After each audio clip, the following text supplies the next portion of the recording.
تو تم اپنے راستے جدا رکھو۔ شوہر بھی بیزار آنے لگا تھا۔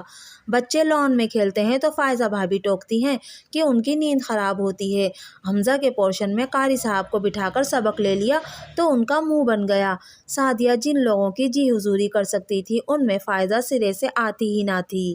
چند سال کی بات ہے، پھر میری حیثیت اتنی ہو جائے گی کہ الگ ٹھکانہ کر سکوں۔ اس بات پر سعدیہ پھٹ پڑی۔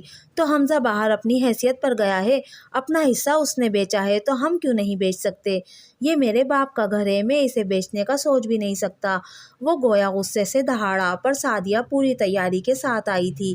اس کے بہنوئی نے نیا کاروبار شروع کیا تھا جو منافع میں جا رہا تھا۔ سعدیہ شوہر کو قائل کرنے لگی کہ اپنا حصہ بیچ کر کاروبار میں ڈال دے، پاؤں جمنے تک وہ سعدیہ کی ماں کے گھر رہ سکتے ہیں۔ ہفتوں پلاننگ ہوتی رہی اور جب معاملہ چودھری واج تک پہنچا تو انہیں حیرت بھی نہیں ہوئی۔ وہ شاید پہلے ہی ہواؤں میں سازشوں کی بو سونگھ چکے تھے۔ جانور بھی چند سال بچوں کو زندگی جینے کے گر سکھا کر آزاد کر دیتے ہیں۔ میں ہی قدرت کا یہ اصول سمجھ نہ سکا۔ وہاج رئیس نے اپنے دکھی دل کے جذبات پر کوئی پردہ نہیں ڈالا۔ ہم آپ سے دور نہیں جا رہے، بس اپنے بچوں کے لیے بہتر مستقبل کی تلاش کرنے کا حق مانگ رہے ہیں، فراز نے کہا۔ دریائی بچڑا بچپن میں ماں کی پیٹھ پر بیٹھ کر دریا میں اترتا ہے اور آہستہ آہستہ تیرنا سیکھتا ہے۔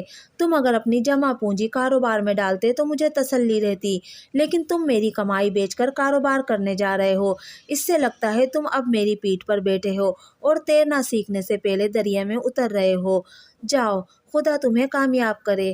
وہ باپ تھے، بد دعا نہیں دی، مگر جو آنسو وہ بنا بہائے اندر ہی اندر خشک کر رہے تھے، ان کی تاثیر سے سب کو خوف بھی آ رہا تھا۔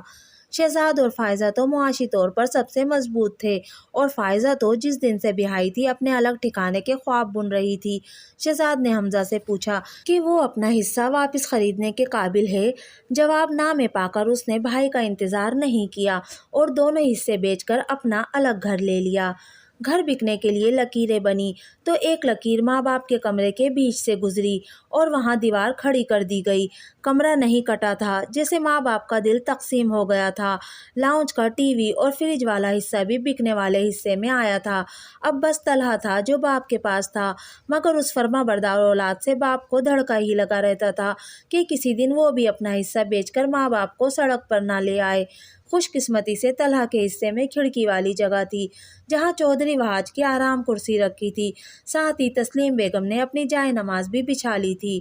چودھری وہاج تمام دن اسی کرسی پر لیٹے رہتے، مگر اب وہ برائے نام آرام کرسی رہ گئی تھی۔ خواب دیکھے جائیں تو ساتھ ہی ان کے ٹوٹنے کا حوصلہ بھی پیدا کر لینا چاہیے۔ چودھری وہاج سے یہی غلطی ہو گئی تھی۔ طلحہ اور مریم ہر طرح سے خدمت کرتے اور اب وہ بھی اپنے پوتے پوتیوں میں گھرے رہتے تھے، مگر اپنے ارمان ٹوٹنے کی بے سکونی تھی جو دن بدن ان کی صحت گرنے لگی۔ اب وہ سوچتے تھے اپنے بچوں کو سونا بنانے کی کوشش کر کے غلطی کی، انہیں اولاد کو پارس بنانا چاہیے تھا۔ سنہری منزل کے آنگن میں پرائے بچے بڑھتے دیکھ کر جیسے ان کی عمر کچھ مزید کم ہو گئی، گھر میں پھر رونق لگی۔ سب بچے پوتے پوتیاں واپس آئے اور چودھری وہاج رئیس کو کاندھا دے کر لحد میں اتارا، پھر شامیانے سمیٹے گئے، مسجد سے منگوائی گئی گٹھلیاں واپس بھجوا دی گئیں، سب اپنے گھروں کو واپس لوٹے، مگر فراز اور سعدیہ وہیں رہ گئے۔ مجھے کہاں تجربہ تھا بزنس کا، شروع میں کافی منافع ہوا تھا، میں نے اور پیسے لگا دیے۔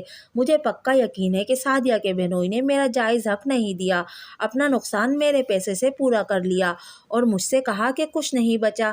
اب ایسی صورتحال میں میں اس کی ماں کے گھر نہیں رہ سکتا۔ طلحہ کی آمدنی تھوڑی تھی مگر دل بڑا تھا۔ یہ ابا کا ہی گھر ہے، یہیں رہو، مجھے اعتراض نہیں۔ شکریہ، ویسے میری نوکری تو قائم ہے، میں جلد الگ گھر کا انتظام کر لوں گا۔ یہ کہتے ہوئے فراز نے دیوار کا وہ کونا دیکھا جہاں سے کبھی اس کے پورشن کا دروازہ کھلتا تھا اور اب اس کے نصیب کی طرح اس راستے پر بھی اینٹیں چن دی گئی تھیں۔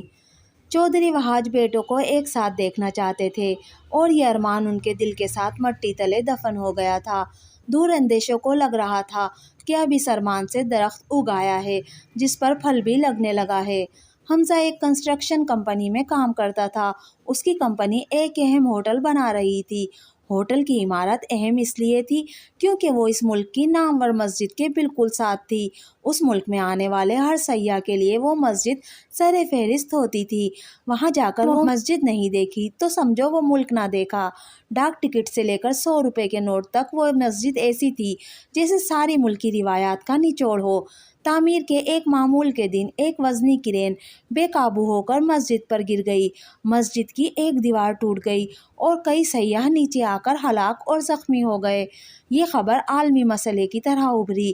لوگوں نے الزام لگایا کہ کمپنی مالک نے ملک دشمن عناصر سے مل کر جان بوجھ کر مسجد کو مسمار کرنے کی کوشش کی ہے۔ کمپنی کے مالکوں تک کا بوریہ بستر بند گیا تو حمزہ کیا چیز تھا؟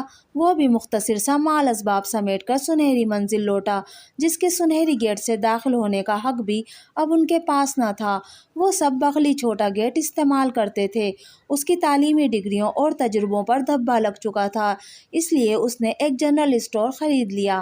آمدن اتنی تھی کہ گزارا اچھا ہو رہا تھا، مگر اتنی نہیں تھی کہ ایک الگ گھر کا انتظام کر سکے۔ تسلیم بیگم کی اب آرام کرنے کی عمر تھی، مگر گھر کھچا کھچ بھرا رہتا تھا۔ وہ اس کو رونق گردان کر اس میں خوشی تلاشتی اور اسی رونق میں اپنے آخری دن گزار کر وہ بھی سنہری منزل اور دنیا سے رخصت ہوئیں۔ چند دن تو سب کو لگا گھر کچھ کشادہ ہو گیا ہے، مگر اماں کے 40ویں پر شہزاد اور فائزہ آئے تو معلوم ہوا وہ بھی رہنے کے لیے آئے ہیں۔ کسی شیخ چلی دوست کے مشورے پر انہوں نے بھی اندیکھے کاروبار میں سر ڈال دیا تھا جو شہد کی مکھی کے چھتے میں جھانکنے کے مترادف ثابت ہوا۔ کاروبار میں گھر گروی رکھ کر سرمایہ ڈالا، بڑی شان سے بیٹے کو یورپ پڑھنے بھیجا اور بیٹی کی بڑے گھر میں منگنی کر ڈالی۔ جہاں نوکری کرتے تھے وہاں یہ تاثر ملنے لگا کہ چونکہ وہ کئی سالوں سے ٹائر بنانے والی فیکٹری میں کام کرتے تھے، اب کاروبار جس کا ایک پہلو ٹائر باہر سپلائی کرنا تھا، جس پر انہیں سخت لفظوں میں کہہ دیا گیا تھا کہ نوکری کریں یا کاروبار، انہوں نے نوکری کو خیر بات کہہ دیا۔ پر کچھ عرصے بعد کاروبار کی وقتی چمک بھی ماند پڑ گئی۔ گھر بیچ کر قرض اتارا تو اتنا سرمایہ بچا تھا کہ ایک چھوٹا گھر لے لیں یا بیٹی کو شان سے رخصت کریں، تو انہوں نے بیٹی کے مستقبل کا سوچا۔ سنہری منزل سے پہلی ڈولی پورے آب و تاب سے اٹھی۔ بہت عرصے بعد وہاج رئیس کا آشیانہ روشنی اور پھولوں سے یوں سجا کہ سنہرے رنگ میں جگمگا اٹھا۔ پھر زندگی دوبارہ معمول پر آ گئی۔ بھائی جان، میں آپ کی بہت عزت کرتا ہوں، مگر جس طرح جلد بازی میں آپ نے میرا وہ حصہ بیچا وہ آخر آپ کے ہی آگے آیا۔ حمزہ زیادہ دن چپ نہ رہ سکا۔ تمہارا حصہ تم نے خود بیچا تھا، جب میں نے بیچا تب وہ میرا تھا۔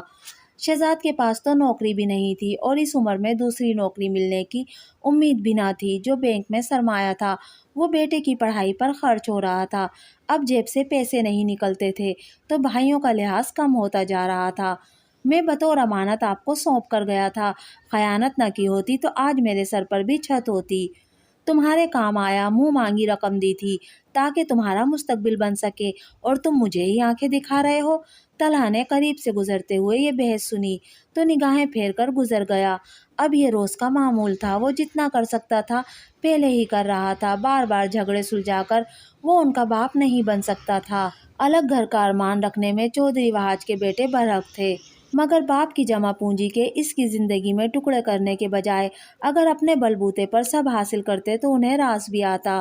چودھری وہاج کی یہ خواہش کہ بچے ساتھ رہیں ایسے پوری ہوئی کہ جن کو اسکول کے زمانے میں شرمندہ تعبیر کا مطلب سمجھ میں نہیں آیا تھا، بہت اچھی طرح سمجھ میں آ گیا، کیونکہ اب وہ ایک گھر میں ایسے رہتے تھے جیسے ایک دستانے میں 4 ہاتھ ڈال دیے ہوں۔ ایک دوسرے کے غم اور خوشی میں ساتھ رہنا تو لازم تھا ہی، مگر لڑائی جھگڑوں سے بھی بچ نہیں پاتے تھے۔ آدھی عمر باپ کی جمع پونجی کے بل پر گزاری، اب اپنی اولاد پر نگاہیں تھیں کہ وہ اپنے پاؤں پر کھڑی ہو اور اپنا ٹھکانہ بنا کر انہیں بھی ساتھ لے جائیں۔ اب ان چاروں کے دلوں میں ایک ایک سنہری خواہش کا دیا جل چکا تھا۔ دوستو، یہ تھا آج کا افسانہ سنہری خواہش۔ آپ کو میری آج کی ویڈیو کیسی لگی مجھے کمنٹ کر کے ضرور بتائیے گا۔ اگر ویڈیو پسند آئی تو پلیز میرے چینل کو سبسکرائب کیجیے، میری ویڈیو کو لائک اور شیئر کیجیے۔ ملتے ہیں اگلی ویڈیو میں، تب تک کے لیے اللہ حافظ۔